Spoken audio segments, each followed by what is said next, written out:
All right, everyone. Welcome to my channel. Today I have Jeff Sear. He is a type 2 diabetic that was obese for most of his life. He was diagnosed with type 2 diabetes in 2005 with an A1C of 12%. He then went on to research and study about human metabolism and normal blood sugars. He follows Dr. Bernstein, a higher protein diet and a very low carb diet. He now maintains normal, non-diabetic blood sugars with an A1C between 4.5 and 4.9, which is healthy, and is no longer obese and not even overweight. Welcome, Jeffrey.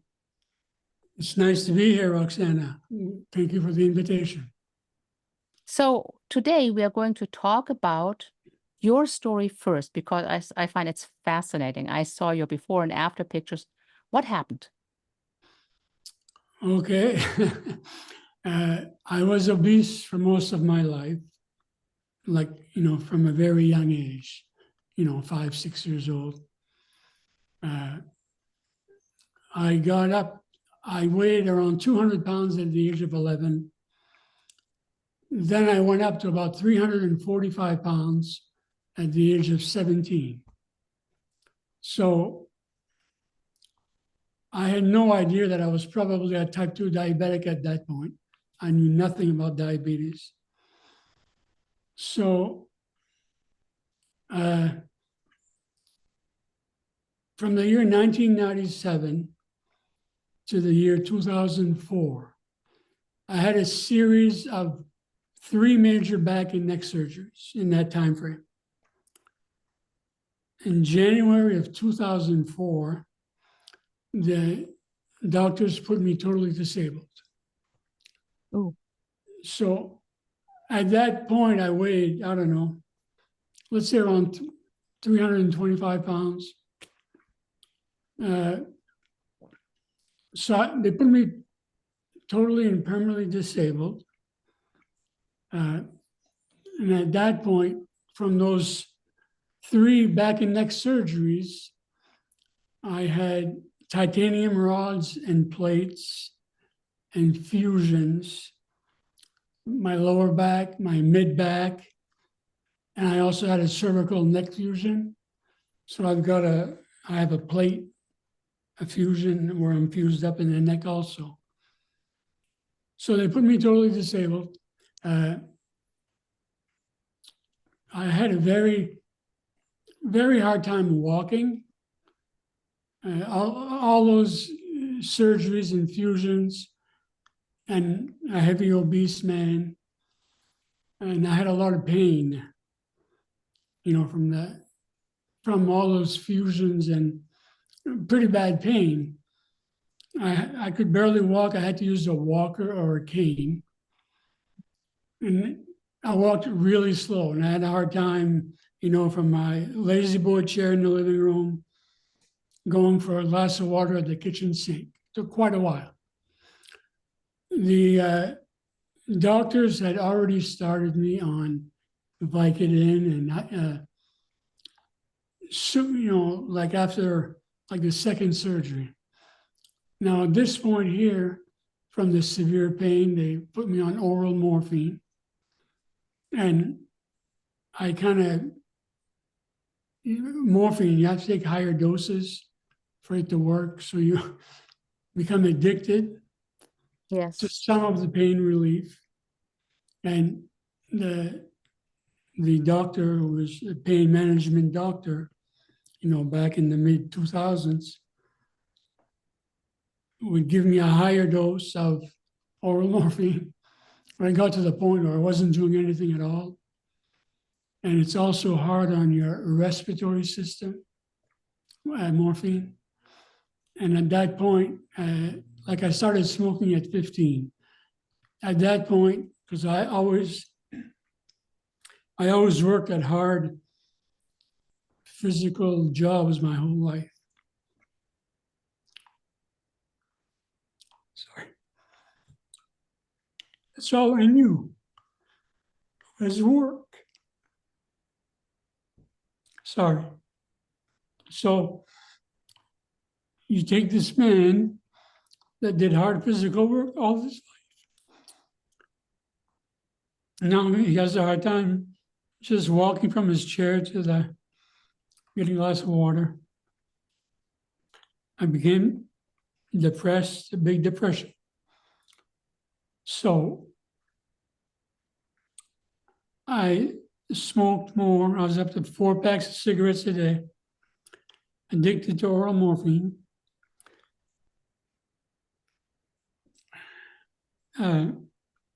Couldn't do oral morphine. I was 345 pounds. I smoked. So I knew nothing about diabetes at that point. So then in 2005, I had to go for post-surgery blood work because I had a hernia. Because Yes. like sitting in my chair, I'd have to use a cane to lift myself up out of the chair. And I ended up getting a hernia. I didn't know I had a hernia, but I went to the doctor and found out I had a hernia. So they had to do surgery for the hernia. So this was in April of 2005. So they do post-op blood work. I get a phone call the next day. Jeff, we can't do this, the hernia surgery. Your blood work shows that you have an A1C of 12%, a fasting blood sugar of 300. We can't do a surgery with blood sugars like that. So they said you're gonna have to go see your doctor and lower these blood sugars so we can do this before we can do the surgery. I went to the doctor. The doctor told me, you have type 2 diabetes, it's a progressive disease. Welcome to the club. Oh, Okay, welcome to the club. So I'm gonna give you 2 oral drugs for now, metformin and Avandia. And I'm gonna send you to our local dietitian that works for the ADA at our local hospital. Keep in mind, I had no idea about diabetes. I knew nothing, a big zero. you walked right into the lion's den. Yeah. So I go see the ADA approved nutritionist. Mm. I was always brought up to begin with, to fear fat, any fat. Carbohydrates are good. Your brain needs carbohydrates. Avoid red meat because it has saturated fat. Mhm. Avoid eggs because of all the cholesterol. I was taught that way because my father had a heart attack at a very early age. And all this craziness started by Ansel Keys about saturated fat and cholesterol. My father always believed that. And that's how he more or less taught us, stay away from red meat, stay away from saturated fat and eggs. They still say that today. And this was like I was born in 1960. Dwight Eisenhower, President Eisenhower, had his stroke. It was like in 1955. Yeah. And that's when all this stuff with Ansel Keys started, the 7 countries study and so on. So by 1960, when I was born, this Ansel Keys stuff about avoiding red meat, saturated fat, that was right up there. So my father believed all that. He taught us that not to eat those carbohydrates are good. And anyway, the nutritionist that I went to see from the ADA at the hospital, they have a local office there, the ADA.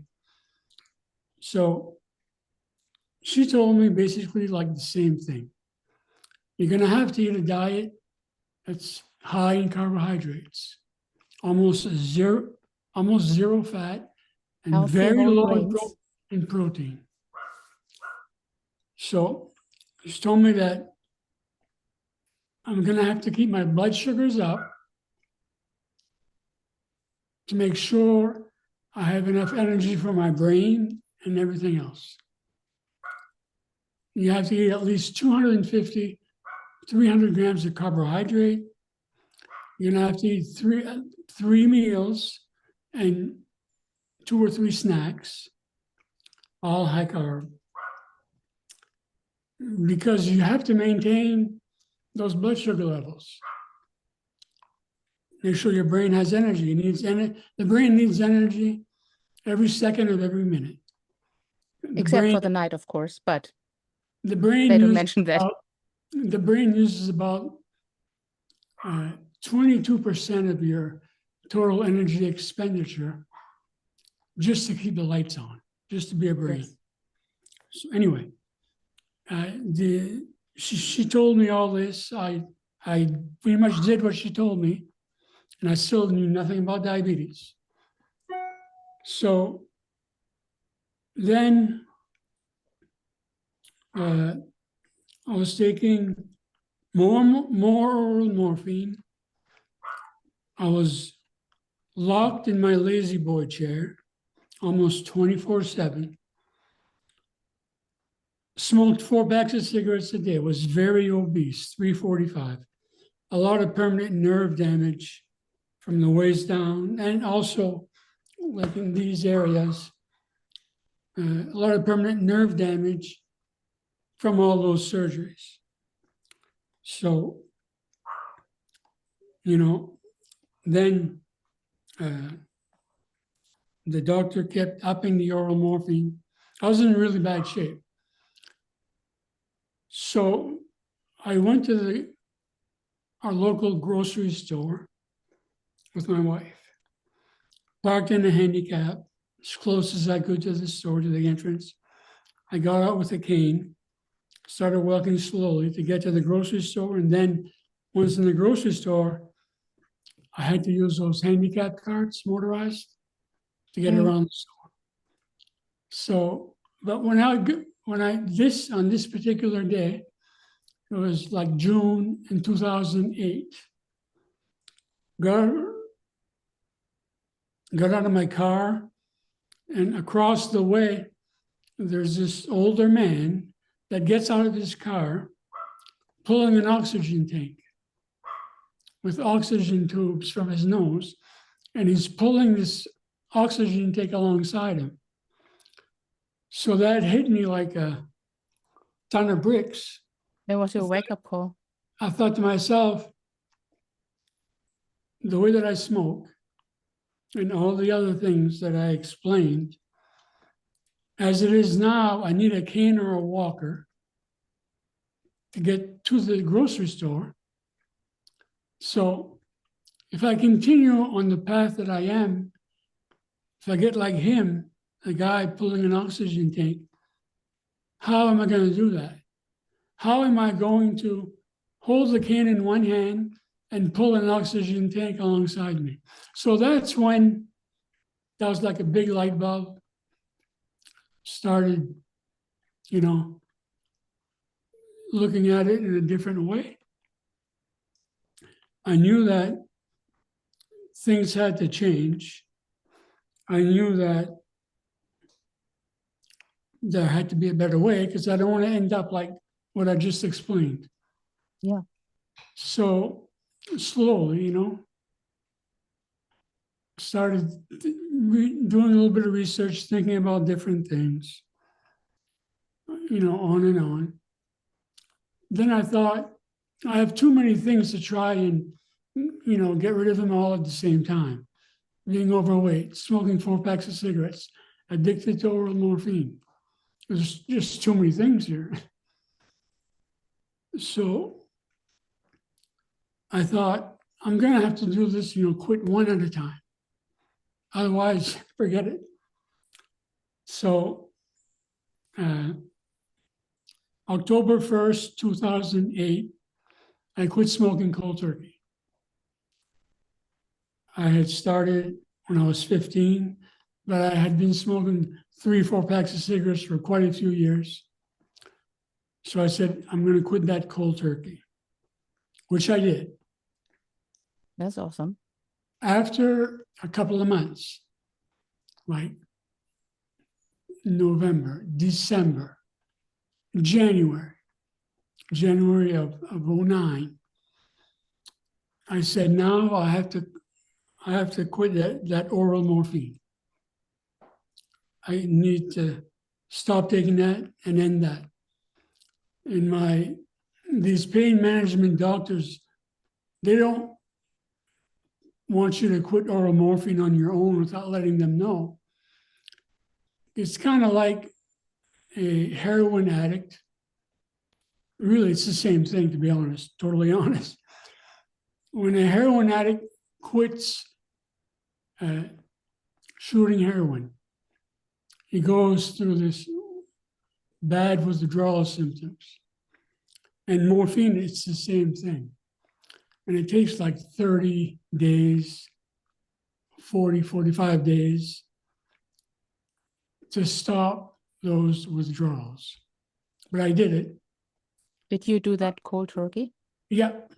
Ooh, that was hard. Yeah. And because I know that because I was on OxyContin for, I don't know, 10 years or so, Yeah, increasing doses. OxyContin is like synthetic heroin. And actually, my doctor told me, you need to get off that now. And I thought like my world was going to fall apart because I knew I was addicted to it. And I decreased it very slowly over the course of, I don't know, 3, 4, 5 months. But then I was off it. That's the best way to do it. Yes, I'd say so. But it worked for you. Yeah, so then this brings us to like, January, February of 2009. I went to the grocery store one day and I saw a book by Neil Barnard. He's an ADA doctor.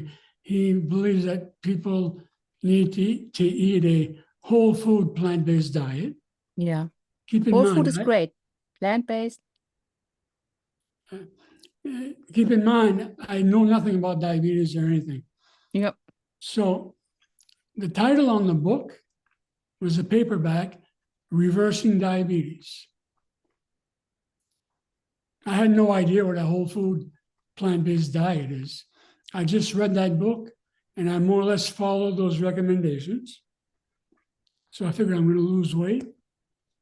I'm going to get things going here. I read the book and followed that. Basically, it's a very high carb, high grain, very low protein, no saturated fat diet. So then I read that book, and then I thought to myself, I need to find a way to be able to start moving, start exercising. I had an extremely hard time walking just in the house. And we had a local gym, a Planet Fitness. So I thought to myself, I'm going to go there, see what they have. And they had these stationary bikes with a seat that you sit in. So I thought to myself, I think I can do that. I'm going to start off slow and build up. So I followed that. I took a notebook, and I wrote down everything I ate. Some people are probably going to find this stupid, but that's what I did then. I wrote down everything that I ate, the amount of calories for that day, followed that. Went to the gym, started riding a bike. The first time was between 1 and 2 minutes. That's all I could do. But then anyway, I kept going to the gym. I also had a diary of that, what I did, how many miles, the speed, and so on. And I'd build up very slowly, very slowly. So then I was losing weight. I was losing a lot of weight, actually. started building up my cardiovascular system. And I went on, long story short, from April, I started on the bike in April of 09. From April of 2009, approximately 15 months later, to like late summer of 2010, I went on to lose about 170 pounds. And keep in mind, I was still on metformin and Avandia. Then I went to my doctor and he told me, congratulations, your A1C is 6.1%. You no longer have type 2 diabetes. Oh, wow. So I didn't know any better. I was jumping for joy. I no longer have type 2 diabetes. You have an A1C of 6.1. They start diagnosing you at 6.5. So Yes. I didn't know any better. I thought, I'm doing great. Kept on eating that way, kept on going to the gym. Then I went for my annual physical at my doctor, and they always check some liver enzymes. And they called me back and they said, I'm going to refer you to a gastroenterologist, a liver doctor, because some of these liver enzymes are elevated beyond normal. Okay? I go to the liver doctor. He tells me he needs to do more blood work, check more liver enzymes, and take it from there. He does that. He's alarmed. So he says, Jeff, we're going to have to send you for an ultrasound of the liver. They do that. Then they say, we're going to have to send you for an MRI of the liver. Then they went to a CAT scan of the liver. And then the final deal was a liver biopsy, where they drive a needle in your liver. I know it's not fun. They did one on me too. Yeah. Anyway, that liver biopsy gave them like the final results from all those tests. So that liver doctor calls me at home and he says, Jeff, I have to see you tomorrow in my office. Okay. Can you say what's going on? Or she says, well, I'm going to explain it to you when I see you in person. But through the testing we've done, we believe that you have, it's liver autoimmune disease. It's called primary sclerosing cholangitis. Next day, I go to see the liver doctor, and he had to look at all the testing, and then he told me, you're in the very, very early stages of primary sclerosing cholangitis. And basically what that does is, as it progresses, the bile ducts of the liver become clogged and large and inflamed. And it gets to the point of total liver cirrhosis, where you need to have a liver Transplant? right, or Okay. you'll end up dying. Down Is there the any road. treatment for that? Or The is only it just treatment through that they diet? have, because it's a fairly long progression Mhm. when they first catch it, if they catch it early enough, to get to that point. Okay. Could be 10, 12 years, could be 15 years for some. What happens is the narrowing of the bile ducts, they become large and inflamed, and the bile can't pass through it. So when it gets to a certain point, they can put stents to try and open up the bile ducts to increase the flow of bile. But anyway, so first I asked her, are you positive that this is all correct? Says, yeah, you can go for, you're more than welcome to go for a second opinion. Is there anything that can be done? Is there drugs? She says, no, you can't stop the progression of it, but it's very slow. Depending on when you're diagnosed, it could take 10, 15, sometimes 20 years even. Mm-hmm. So I asked her if eating a certain way could do anything. She told me no. So I said, you're telling me there's nothing that can be done? Yes, I'm telling you there's nothing that can be done. So That's it's kind of basically like a terminal diagnosis. yeah, it's kind of like being told you have this, go home, do nothing, wait to die in 10 or 15 or 20 years or whatever. Yep. Okay. Now, at that point, I had lost like 170 pounds. I was riding 32 miles on an exercise bike in about 90-minute span every day, 7 days a week. I was down to what I should weigh. So I had done everything in order to take care of my type 2 diabetes. Done everything to give me a chance at growing older. Yes. So then I'm told that.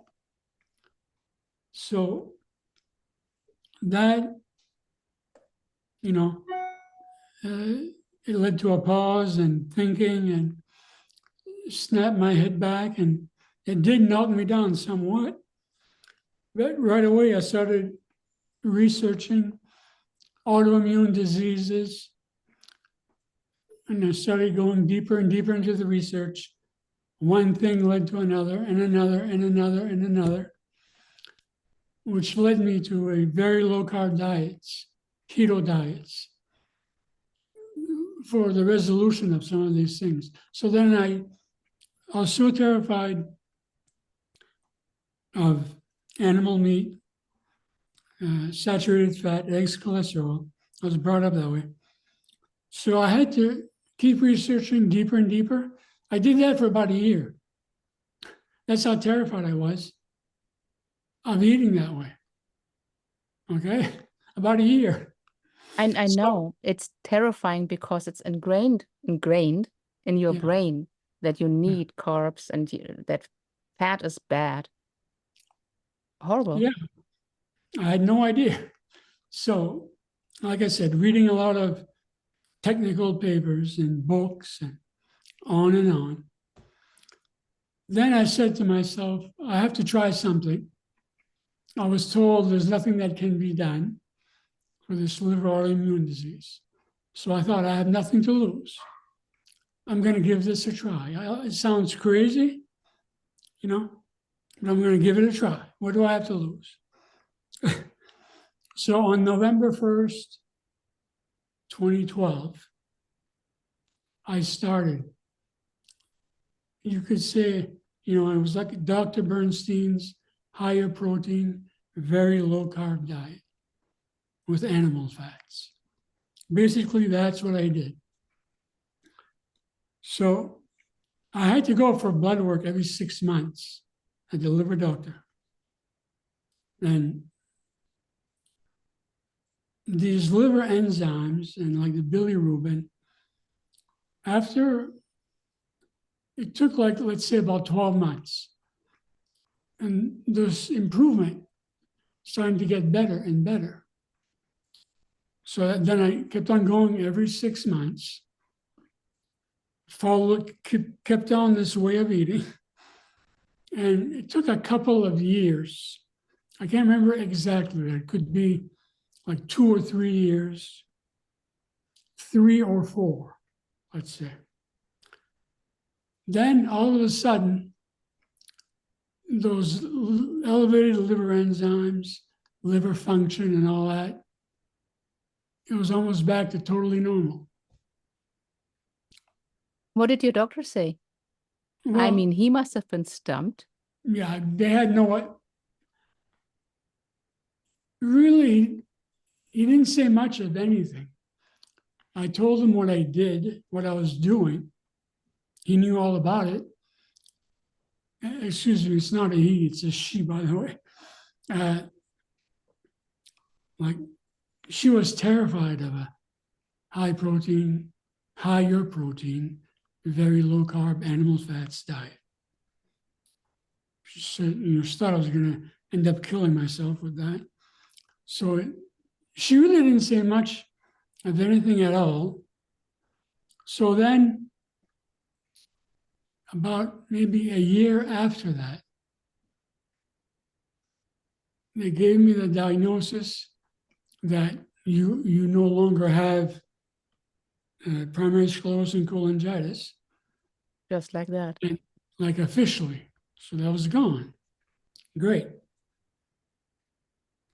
So my A1Cs, following the very low carb diet, they were at 6.1.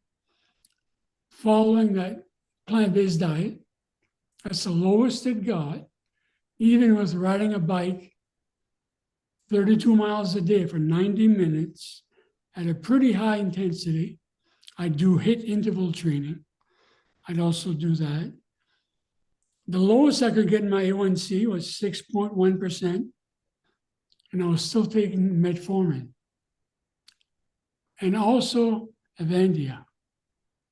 That's what my doctor told me to do. A1C 6.1. Could never get any lower. Still, though, I thought it was good at that A1C. It was no longer diabetic, but it is actually pre-diabetic. Right. So after all that time, I started, like I said, in November 1, 2012. And it didn't take that long from November 1, 2012 to get to an A1C under 5, like, let's say 4.9%. It didn't take that many months to get to that. No metformin, no Avandia, no more riding 32 miles on a bike at a high intensity. I still rode a bike, but I lowered the amount and the intensity. Got to an A1C of 4.9, which I thought was good. Yeah, it is. So then I kept on going. I still kept on, researching and learning. I can never learn enough. I just keep going and going and going. There's always something more to learn. That, like, the more you know that you don't know the things beyond that. I totally get that. Exactly. It's mind-blowing. Yes. I say the more you know, like you just said, you come to realize as you keep on looking into things, the less you actually know. Yeah. So anyway, I just always kept on going. I was very interested. That's just how my mind works. I used to be a metal fabricator and a welder and a metal machinist in a machine shop. So you worked again from not being able to move? No, I Mm-hmm. mean prior. Oh, okay. Prior to being put disabled. Yeah. Prior, the years prior. So I could always visualize in my mind, like, we had to make blueprints for, we used to make potato farming equipment. And we used to make blueprints to build these. And I could always see step by step by step in what order to go to make this piece of machinery that would be the fastest and the best way to do it. But as the different steps, I saw the picture in my mind. I was always like that. So it kind of helped me with all this stuff here, being able to absorb information, dig into metabolic pathways, and keep digging and digging, and always questioning myself, am I right about this? And I'd always look back. I kept doing that, and I'll keep on doing that forever, The interesting thing I want to point out here is that we've always been told that the brain needs carbs. Yeah, And now being off carbs, you're doing your most excellent research. right. And my brain gets plenty of glucose, carbs, by not eating any. The body can make all the carbs you want. That's Right. not a problem. But you have to let the liver Do its job. make the glucose. So if you eat and also this conversion of metabolism, like on a very low carb diet, it enables you to switch to fat for most of your energy needs. Then you only need a little bit of glucose. You want to run things. You eat fat, you eat a steak, there's fat in there, or a little bit of butter on there. When you're fat adapted, fat is now your primary fuel source. Yeah, it is So that's what people don't understand, that if you eat low carb, your energy has to come from something, and fat is that energy. They don't think of fat as energy. They always think of fat as bad. exactly.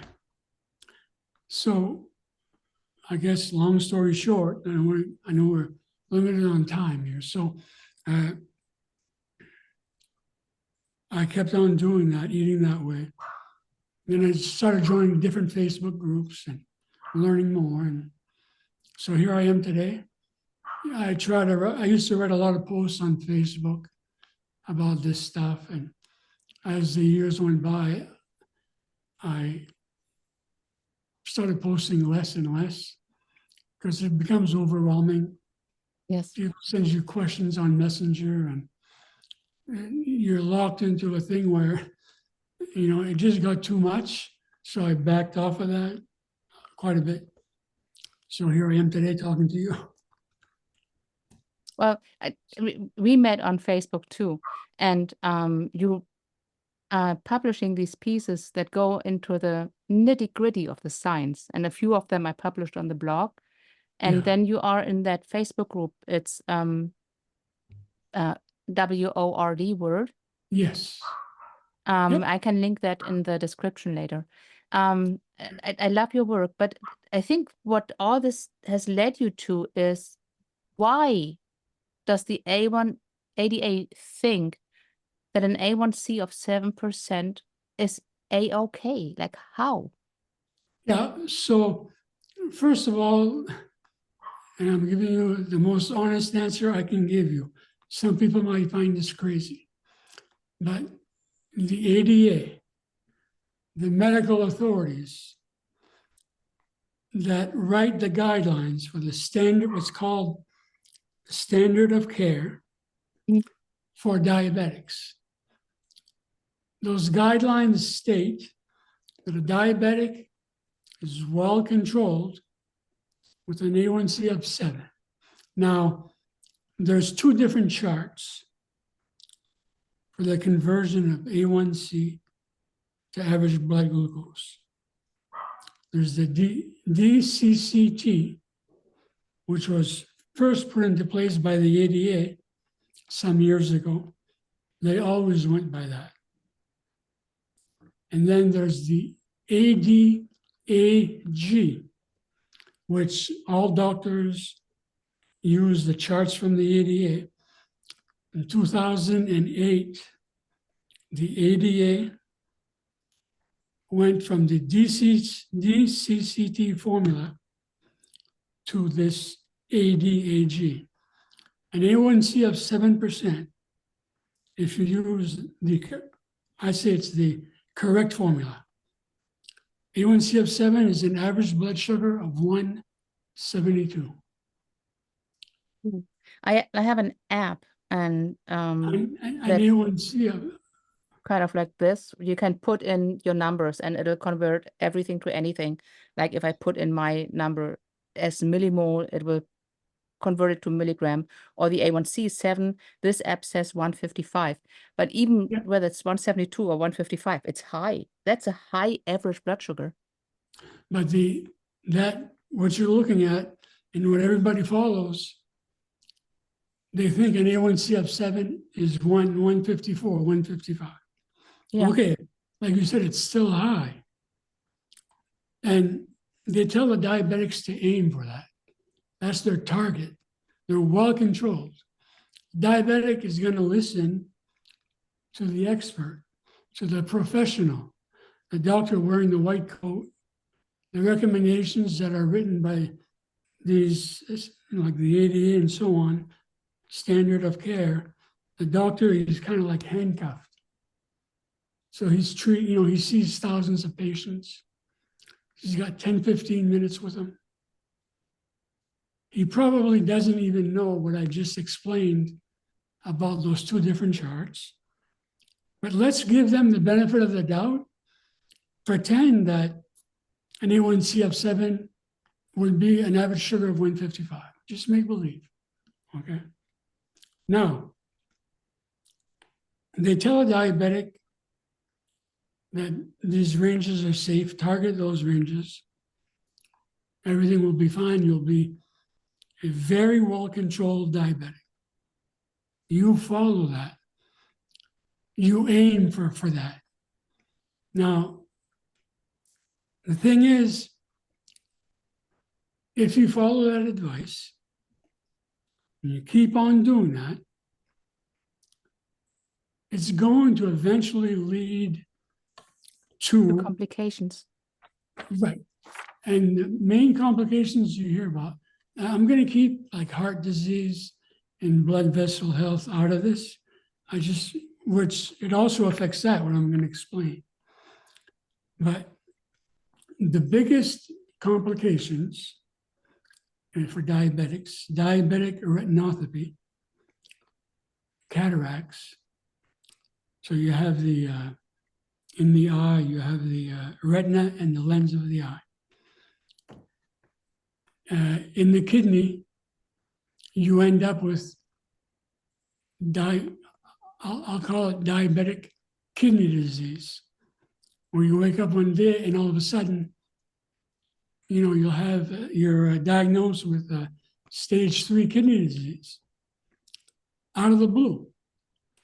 And it affects nerve pain, diabetic neuropathy.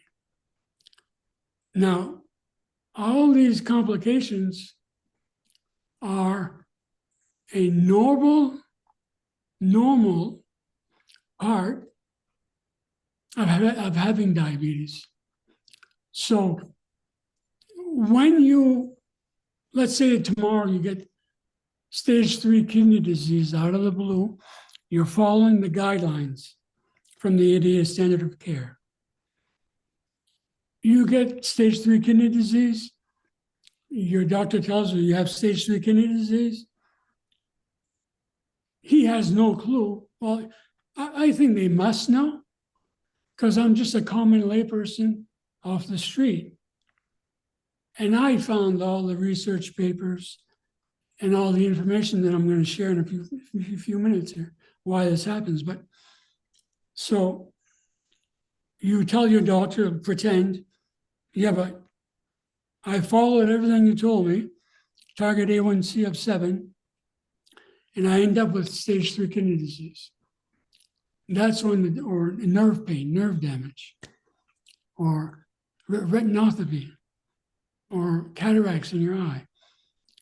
The doctor will probably tell you, yes, we consider a diabetic well-controlled at A1C of 7, but all these complications, nerve pain, kidney disease, eye disease, those are just normal complications that derive from having diabetes.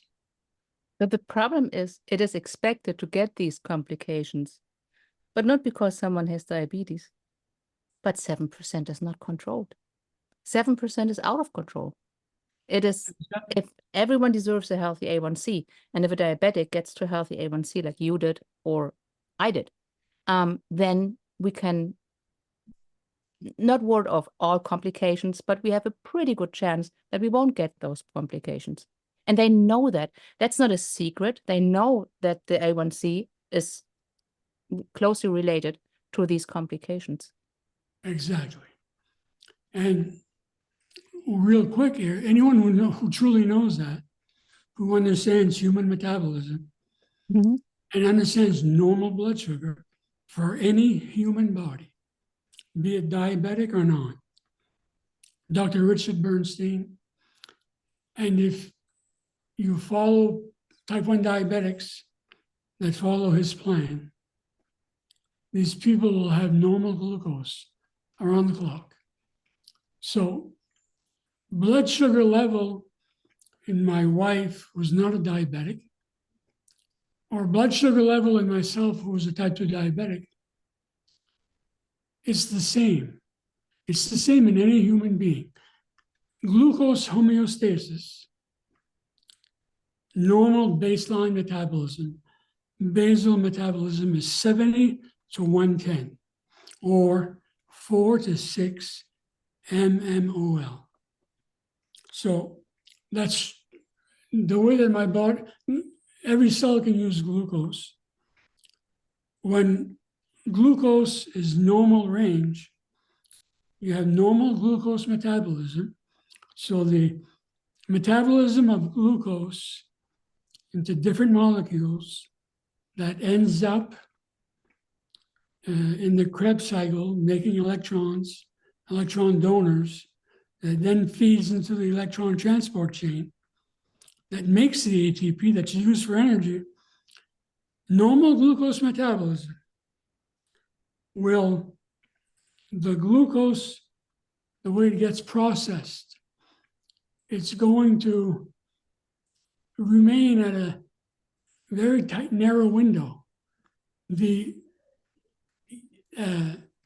electrons that are passed on to the electron transport chain,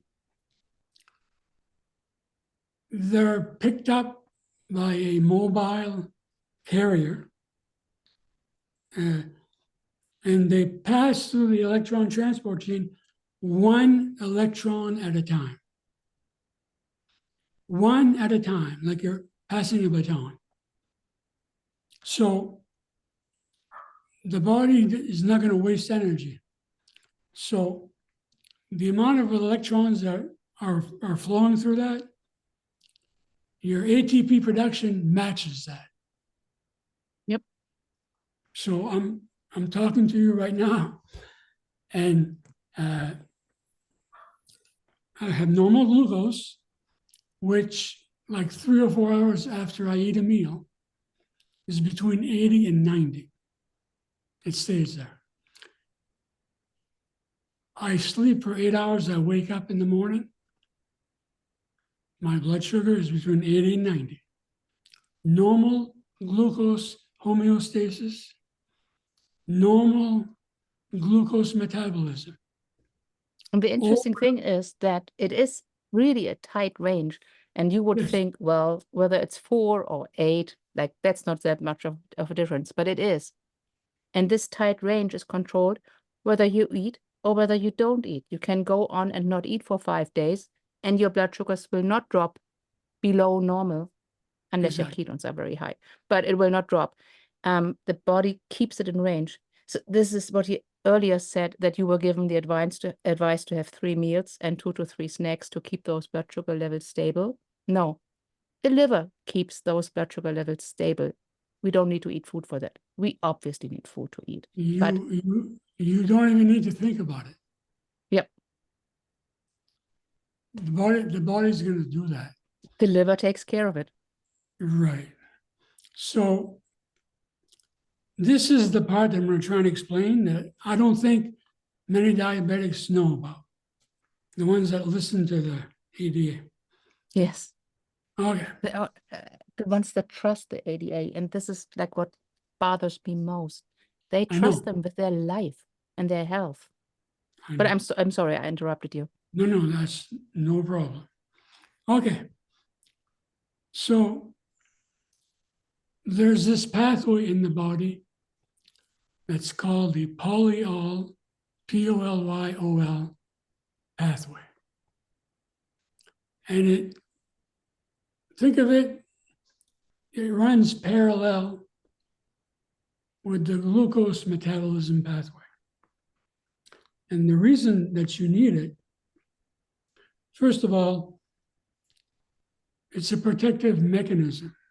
What does polyol mean? Polyol. Yeah, polyol. What does that mean? Yeah. It's also called the sorbitol pathway.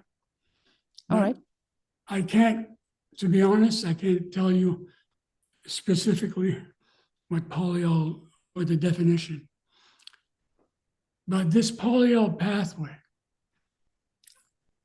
under normal glucose conditions, 70 to 110, 80 to 90, 80 to 100,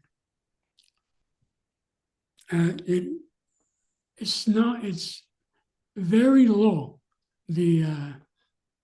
It's not very active at all. Just maybe like 1 to 2% of the glucose reading in your blood is going to convert the glucose to fructose in the polyol pathway. And the reason it does that, you need a tiny, tiny, tiny little bit of fructose to give energy primarily to the spermatocytes and a little bit to the ovaries.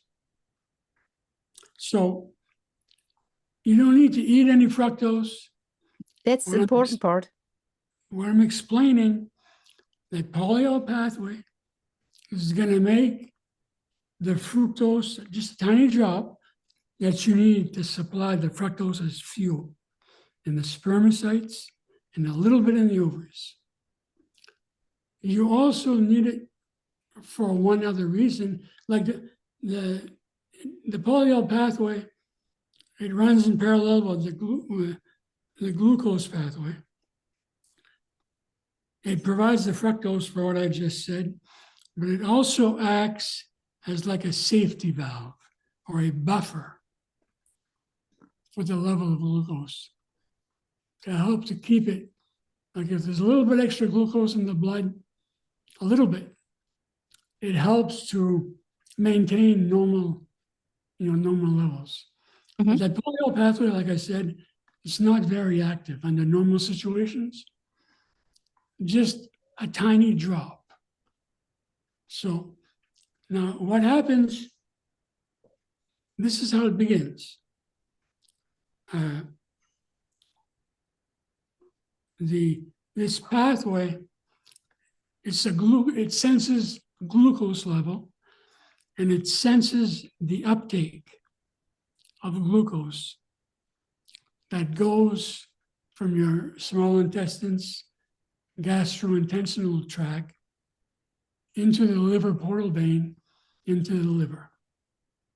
Now, there wasn't any carbohydrate around. Like 100 or 200 years ago, if you would have had a blood sugar meter and measured blood sugar levels in people, you would find the glucose levels that I just explained. Maybe after they ate a meal, the glucose might go to 120. Okay. Now, there's a system, it's an ancient system that activates the polyol pathway. And it senses the glucose load that enters the liver. The liver has first dibs on that. So in the liver, you're going to have a higher concentration of glucose right there in the liver. So the first thing that happens, the polyol pathway gets upregulated from low to from 2-3% to 30%. Glucose will go to fructose. That signal that comes from that glucose is going to activate the main transcription factor in the liver, that pathway, and how the body handles glucose. When the polyol pathway is really low, the signaling from that is almost absent. It's in the nucleus of the cell and it stays there. When the liver senses the amount of glucose that just came in, it activates that preserved pathway.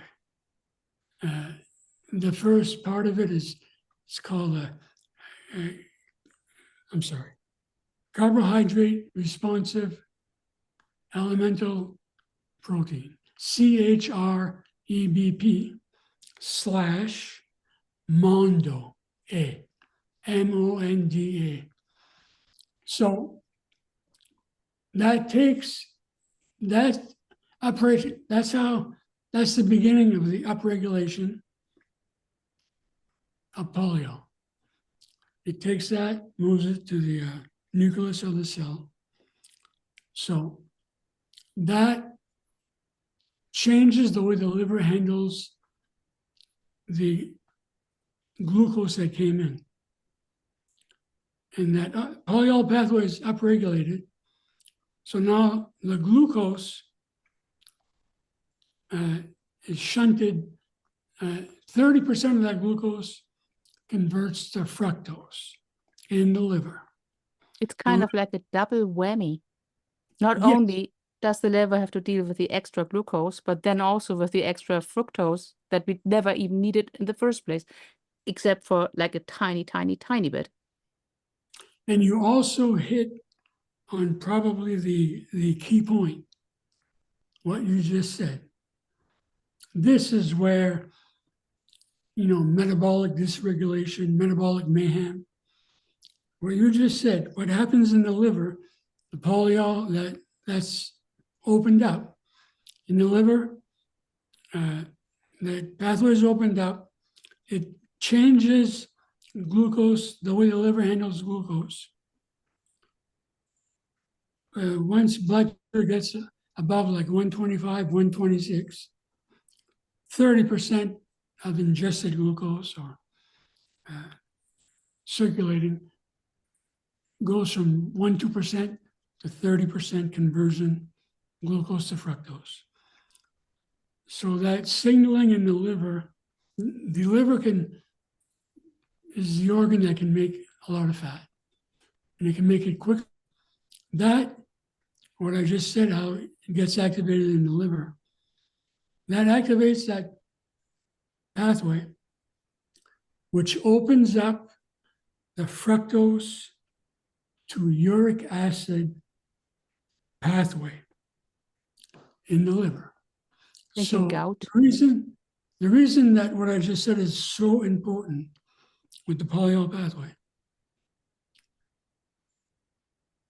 this method increases uric acid in the blood. It goes up everywhere, in all cells. Well, the first enzyme in that polyol pathway, there's two different enzymes, but like the rate limiting enzyme, I'll call it, the enzyme that needs to be activated when that glucose is high, when that happens, the increase in uric acid all by itself increases greatly the expression of that enzyme, the first enzyme, Aldose reductase. That's the rate limiting step of conversion of glucose to fructose. Very important. They used to, glucose levels upregulates the expression of that enzyme also. But what kind of like it works together, let's say, the glucose level and now that uric acid production from the fructose, you have even more expression of that aldose reductase. So the liver, there's two enzymes. The polyol pathway is extremely active in the liver because it converts glucose to fructose. And then in the spermatocytes, they have a very active polyol pathway. So the uric acid increases that enzyme. So it's a two-step process. that first enzyme converts fructose, converts the glucose. First reaction, it makes sorbitol. Sorbitol is a sugar alcohol, which you need to regulate in certain cells, all the ones I mentioned, liver, kidney, eye especially. Sorbitol is used to regulate osmotic balance in those cells. It brings the right amount of water into the cell. And when there's too much sorbitol, it increases the level of osmotic stress. And that's where the problems start in those tissues. But the liver has the second enzyme, sorbitol dehydrogenase, which converts sorbitol to fructose. So the liver is perfectly fine, but these other tissues, the eye, lens of the eye, the retina of the eye, the kidney cells, I'm getting all confused here. Liver, kidney, eyes, nerve cells. Specifically, they're called the SWAN, SCHWANN cells. Those SWAN cells make up the myelin sheath in the nerve cells. It's like a fatty coating. That's what protects the nerve cells. Over the nerve cells in the peripheral tissues. So with blood, you follow the ADA and you maintain these levels of blood sugars. That polyol pathway is continuously, it's on, it's overactivated. Everything's haywire. So the cells of the eye, the retina, kidney, they have a glucose transporter. It's called glucose transporter 1. There's a lot of different glucose transporters, like GLUT4 in your muscles and in your fat cells. Need insulin to activate those GLUT4 receptors to bring it to the cell surface, to allow more glucose in from the meallergia state. The glucose transporter in all these cells, the lens of the eye, the retina, kidneys, SWAN cells, it's a GLUT1 glucose transporter, which is non-insulin dependent. So there's no insulin involved. So that GLUT1 transporter, it opens up one way. Glucose is a large molecule. So that GLUT1, let's say your blood sugar in the blood circulation is 160. It works on a concentration gradient. And by that I mean the GLUT1 opens up and it allows the glucose in the blood, in the circulation, to freely enter across the membrane of the cell into the cell. So if blood sugar is 160 when you check your blood sugar, it's going to be 160 on the inside of the cell. So these cells cannot protect themselves from these elevated blood sugars. There's no defense. Now, these cells also have an active polyol pathway, but only the first half. So the elevated glucose is going to convert glucose to that sorbitol. But the enzyme to bring sorbitol, sugar alcohol, to fructose, sorbitol dehydrogenase, in all those cells and tissues is expressed at either very, very, very low or totally absent. So in these cells, you make sorbitol from the high glucose. All these cells and tissues use sorbitol. They use it to control or regulate the osmotic regulation, it's called. The movement of glucose, of water and salt into the cell. It helps with that to keep, normal levels of sorbitol, which they're not going to cause a problem under normal glucose, because the polyol pathway, it's like it runs here when it's not turned up, compared to here when it's turned up. But when the glucose rises, it's not controlled. So, where's the cutoff for the glucose? About 126 from what I've looked at. That's not very high. I mean, like for a spike, like if you ate something very carby, a lot of people would shoot up to 140, 150, 160. Yeah. See, and that's the problem. Point, really, because that excess sorbitol, like when you make it a normal amount, these cells and tissues are going to use it. It can't accumulate. It's just a tiny amount needed, a drop in these cells. Yep. When the polyol is overactivated, it's a high glucose. All these cells and tissues only have the first enzyme. So it gets converted to sorbitol. It can't go to fructose. So it builds up inside these cells that I'm talking about. That causes it's going to pull water into the cell. That's not going to be good for the cell if it's... So, yeah. So the cell can't get rid of the excess sorbitol. So that makes excess water pull into the cell. When you zoom in, on those target sites.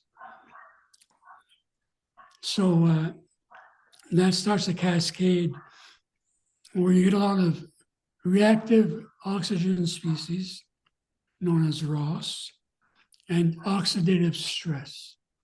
And all these cells, which goes on to, when that starts to happen, if they draw too much water, like in your eyes, blood vessels are going to pop. You'll have bleeding blood vessels in your eyes. It affects cataract formation. You can go blind. On and on. So basically, the advice of the ADA to have that an A1C of 7 is still okay, but the blood sugar levels on average being between 155 and 172. Yeah. This advice is a guarantee for diabetic complications. Bingo.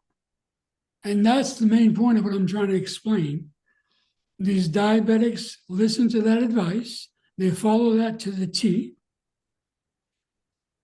and yet they're well controlled, and they end up with all these complications. And the complications are just expected. That's okay because that's just a normal complication of diabetes. Yeah, I also want to say that I've been told that when I was put on insulin, I could never get off it. And type 2 diabetes is chronic, progressive, and all that. So no, now I'm off insulin and I'm off metformin, and my A1C is not below 5, but 5.2. I still have a way to go, but that's great. 5.2 is very good. Yeah. So this message, if anyone needs to hear this message that diabetes is chronic and progressive, that's just not true. It's only true when you follow that dietary advice. Exactly. because I'm a type 2 diabetic, I do have permanent nerve damage Mhm. that I won't be able to fix that. The damage is done. But I stopped in time. I woke up in time, where I have very good kidney function. I don't have stage 3 kidney disease. And I liver have function. GFR of like 105. Yeah, that's exactly where mine is. Really. Yeah, 105. It was like 50 or 55-ish, I think, at my lowest. My eyesight, since I control my blood sugars, I've had to change prescription over those 12 years, 5 different times. It gets better and better and better. So I'm good Nice. there. So anyway, just to explain this a little bit further, then I'll be done. So this excess sorbitol in these cells and tissues, you get osmotic stress, blah, blah. So what happens is the cofactors, the enzymes that are used in these cells, they take up all the enzymes when you convert from glucose to sorbitol. So aldose reductase, the first enzyme, it's the rate limiting step. So that's wide open in all these cells and tissues. So what ends up happening, basically, the enzymes that are needed get eaten up. You end up with that certain enzyme, you end up with excess levels of NADH, one of the electron donors from Krebs to the electron transport chain. So basically, there's too much delivery of electrons from the electron donor NADH. So what ends up happening as that builds up, it inhibits complex 3 in the mitochondria. I mean, in the electron transport chain. Inhibits or just It- mucks up? It inhibits.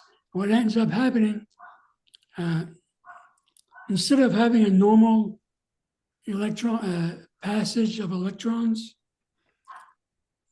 which go on a series of steps to become ATP, this overload of that electron donor, it causes complex 3 to be inhibited. By that, I mean it's going to cause what's called reverse electron transport. Ooh. Because of the buildup of all these electrons. So now, reverse electron transport. So you've got the flow of electrons, it gets backed up. So that kind of inhibits complex 3, because complex 3 passes the electrons ultimately to complex 4. So we get reverse electron transport. So that it causes what's called proton leak. And that produces what's called superoxide in these cells. And that superoxide makes more reactive oxygen species, more oxidative stress. So all these cells and tissues continue to become damaged.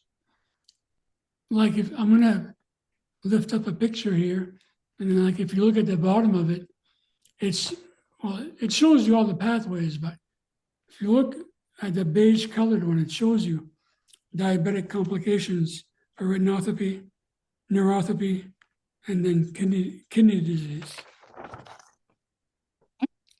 And that basically happens how I just explained.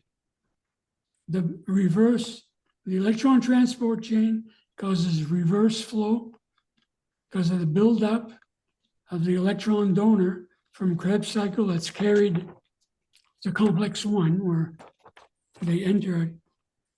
NADH enters at complex 1, but you also make FADH as an electron donor.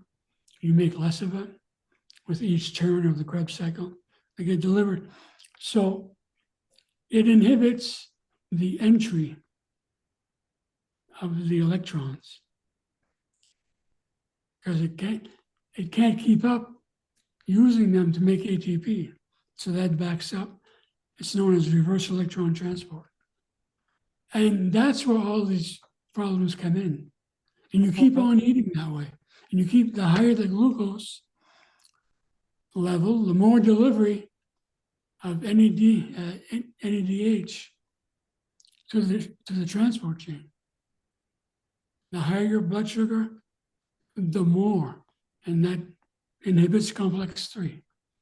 And that along with the osmotic stress, that's total metabolic dysregulation, total metabolic nightmare. You listen to the ADA, you do what you're told, you aim for 7%. So in my mind, the ADA, standard of care guidelines, they're gaslighting all diabetics. I think the problem might be how they are funded.